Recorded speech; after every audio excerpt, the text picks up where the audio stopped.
Yaz aylarının gelmesiyle çocuklarımızı sünnet etmeye başladık. Çocukların okul döneminin tatil olduğu dönemler tercih ediliyor. Sünnet erkek çocuklarında doğumdan itibaren yapılabilen özellikle penisi kaplayan derinin fazlalığının alınma işlemidir. Sünnet yüzyıllardır yapılan bir işlemdir. İlk sünnet olan da hepimizin bildiği üzere Hazreti İbrahim'dir. Sünnet işlemi çocuklarda özellikle okul tatil dönemlerinde yapılması tavsiye ediliyor. Çünkü sünnetten sonra çocuğun ilk birkaç gün yürüyüşü biraz daha sakin olması isteniyor.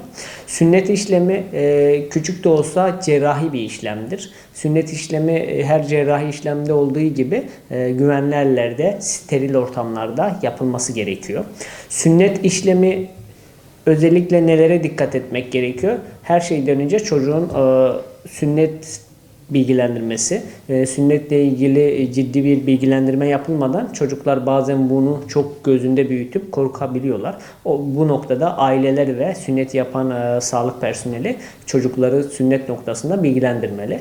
Sünnet işlemi 2 yaşın altında ve 6 yaşın üstünde önerilmektedir. Sünnet işlemi cerrahi bir işlemdir. Modern tıbbın da faydalarını kabul ettiği bir işlemdir. Sünnet olan erkek bireylerde penis kanseri görünme ihtimali sünnet olmayan bireylere göre daha az görünmektedir. Yine sünnet olan erkeklerde ve onların eşlerinde HPV ve bu virüse bağlı görülen kanserler çok ciddi oranda az olmuştur. Özellikle sünnetli erkeklerin eşlerinde servis kanseri, vajin kanseri gibi kanserler çok daha az görünmektedir. Yine sünnet olan çocuklarda idrar yolu enfeksiyonları daha az görünmektedir ve üroloji doktorlarımız bazı durumlarda hatta sünneti daha erken dönemlerde yapılmasını önermektedir. Sünnet yüzyıllardır tarih boyunca yapılan güvenli, erkeklerin gelişiminde faydalı, kanıtlara dayalı tıbbi olarak kanıtlanmış cerrahi bir işlemdir. Sünnet işlemini tıbbi olarak da biraz anlatalım. Sünnet işlemi genellikle